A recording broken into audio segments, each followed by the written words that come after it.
कलकत्ता से 400 किलोमीटर दूर नोआखली, आज के बांग्लादेश में पड़ने वाला ये छोटा सा जिला हिंदुओं के सबसे बड़े नरसंहार का स्मारक है।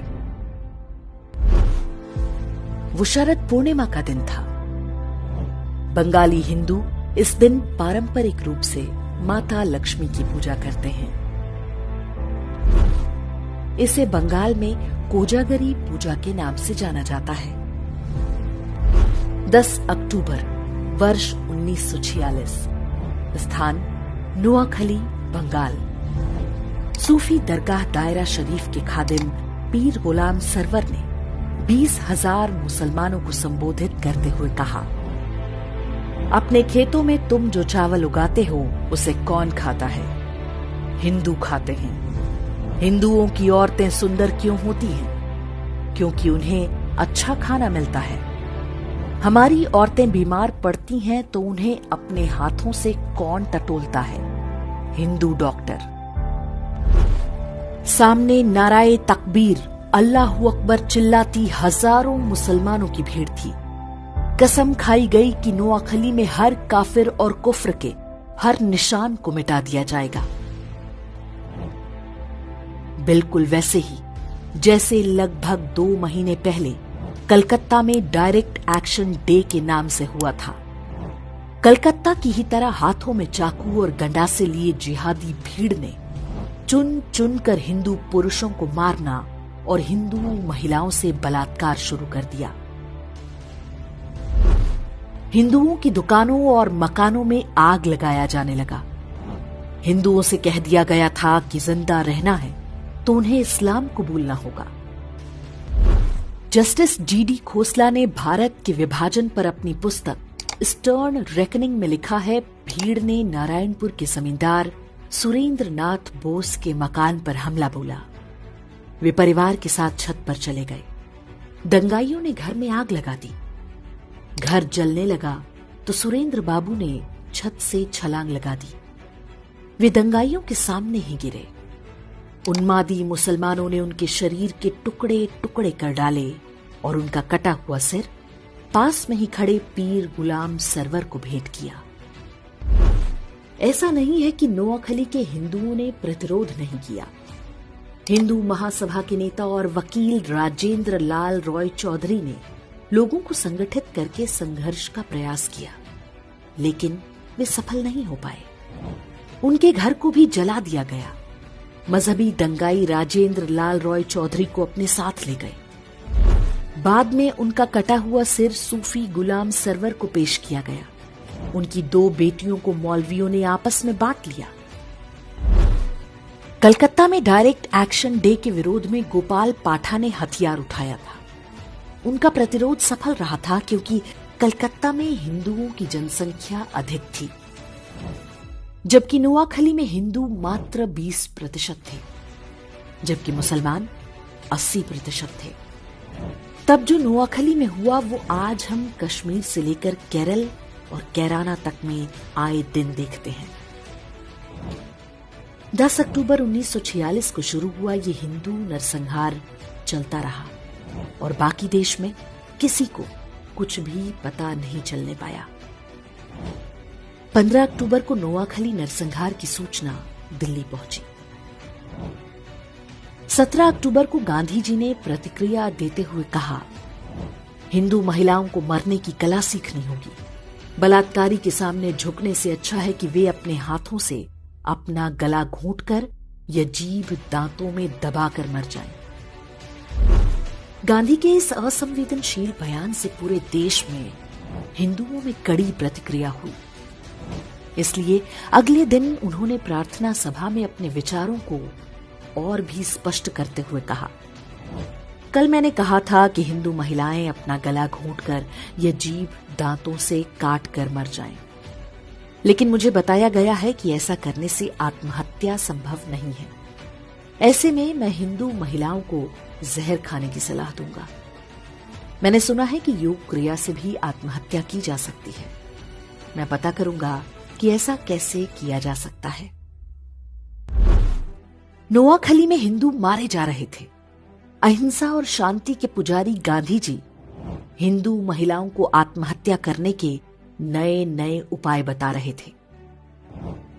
नोआखली और आसपास के क्षेत्रों में जिहादी निर्वस्त्र हिंदू महिलाओं के जुलूस निकाले जा रहे थे, लेकिन गांधी शांति और अहिंसा की अपनी विकृत धारणा का सार्वजनिक प्रदर्शन पूरी निर्लज्जता से करते रहे।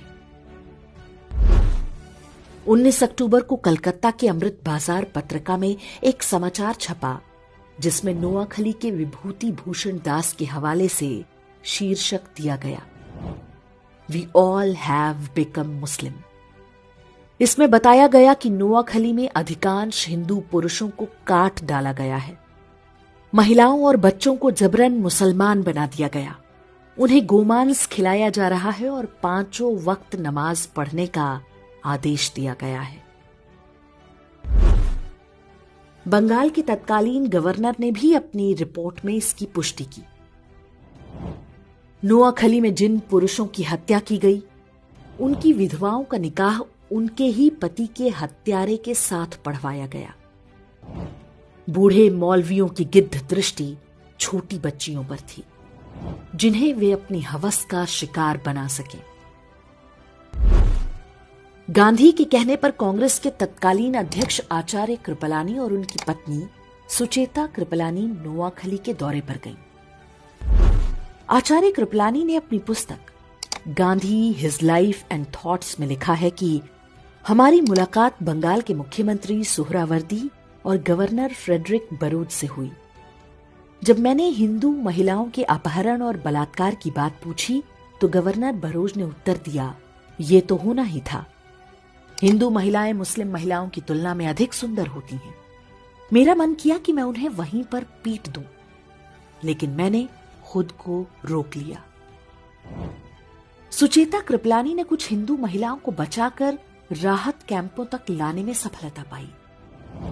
पीर गुलाम सरवर हुसैनी इस बात से इतना भड़क गया कि उसने फतवा जारी करके कहा कि जो भी सुचेता कृपलानी के साथ बलात्कार करेगा उसे गाजी की उपाधि दी जाएगी। इसका परिणाम हुआ कि सुचेता कृपलानी हर समय अपने साथ जहर का कैप्सूल रखा करती थी। नोआखली नरसंहार शुरू होने के पूरे 1 महीने बाद गांधी ने वहां का दौरा किया। वे सबसे पहले पास के तिपरा नाम के स्थान पर गए। यहां दंगा पीड़ित हिंदुओं के लिए राहत शिविर चला रही सुचेता कृपलानी के साथ गांधी की मुलाकात हुई। उनके काम से खुश होने के बजाय गांधी जी ने सुचेता कृपलानी से कहा कि कैंप में रह रही हिंदू महिलाओं को निशुल्क खाना ना दिया जाए, बदले में उनसे काम कराया जाए। गांधी जी ने सुचेता कृपलानी को यह निर्देश भी दिया कि वे इन हिंदू महिलाओं से कहें कि वे वापस अपने गांव में जाकर मुसलमानों के साथ मिलजुल कर रहें, चाहे उनकी जान ही क्यों ना चली जाए। नाथूराम गोडसे और उनके मित्र नारायण आप्टे भी तब नोआखली गए थे। वहां पर वे राहत कैंपों में रह रहे हिंदुओं की सेवा करते थे। गोडसे और आप्टे ने वहां जो कुछ देखा और गांधी की बातें सुनी, ये कहना गलत नहीं होगा कि वही आगे चलकर गांधी की हत्या का कारण बना होगा। काशी हिंदू विश्वविद्यालय के संस्थापक महामना मदन मोहन मालवीय ने नोआखली में हिंदुओं के नरसंहार और महिलाओं से बलात्कार के वृतांत सुने तो उन्हें गहरा सदमा लगा। इसी कारण 12 नवंबर 1946 को उनका निधन हो गया। स्वतंत्रता के बाद बंगाल के पहले मुख्यमंत्री बने प्रफुल्ल चंद्र घोष ने अपनी पुस्तक Gandhi as I saw him में लिखा है, गांधी जी ने एक युवा से पूछा कि नोआखली में हिंदुओं और मुसलमानों की जनसंख्या का अनुपात क्या है। युवा ने उत्तर दिया, हिंदू 20% हैं और मुसलमान 80%। गांधी जी ने पूछा, जमीनें किस अनुपात में हैं? युवक ने बोला, 80% जमीनें हिंदुओं की हैं और 20% मुसलमानों की। तब गांधी ने कहा, संघर्ष का असली कारण यही है। अर्थात जिस व्यक्ति को राष्ट्रपिता बताकर देश पर थोप दिया गया, उसने जिहादियों के हाथों हिंदुओं के नरसंहार को आर्थिक असमानता से जोड़ दिया। जबकि नोआखली में रहने वाले हिंदुओं में बड़ी संख्या अनुसूचित जातियों की भी थी। ये लोग बहुत निर्धन थे। जिहादियों ने उनके भी पुरुषों की हत्या की और महिलाओं के साथ बलात्कार किया। लेकिन गांधी का ध्यान केवल जिहादी हिंसा का बचाव करने पर था।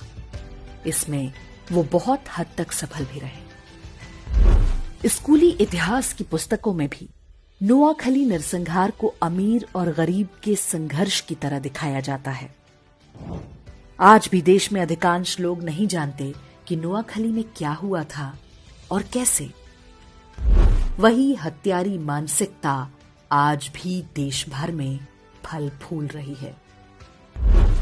15 अगस्त 1947 को देश स्वतंत्र हो गया। बंटवारे में नोआखली पूर्वी पाकिस्तान के हिस्से में चला गया। वहां पर हिंदुओं का नरसंहार जारी रहा। अब तो कोई रोकने टोकने वाला नहीं था। आधिकारिक आंकड़ों के अनुसार इस नरसंहार में 5000 हिंदुओं की हत्या हुई। हालांकि दावा किया जाता है कि वास्तविक संख्या 50,000 से कम नहीं होगी। वर्ष 1946 में नोआखली में लगभग 4 लाख हिंदू रहते थे। उनमें से 95% को बलपूर्वक इस्लाम कबूल करना पड़ा। शरद पूर्णिमा या कोजागरी के दिन माता लक्ष्मी के 8 रूपों की पूजा की जाती है। इन्हें अष्टलक्ष्मी कहते हैं।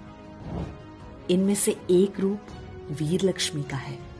इस रूप में माता धन धान्य के साथ अपने हाथों में चक्र, गदा और धनुष बाण भी धारण करती हैं। ये संदेश है कि धन तभी तक सुरक्षित है जब हाथों में शस्त्र और शास्त्र दोनों हों। शस्त्र केवल पूजने के लिए नहीं, प्रयोग के लिए है। चारों ओर से असुरों से घिरा हिंदू समाज जब तक इस बात को नहीं समझेगा, नोआखली जैसे नरसंहारों के लिए अभिशप्त रहेगा।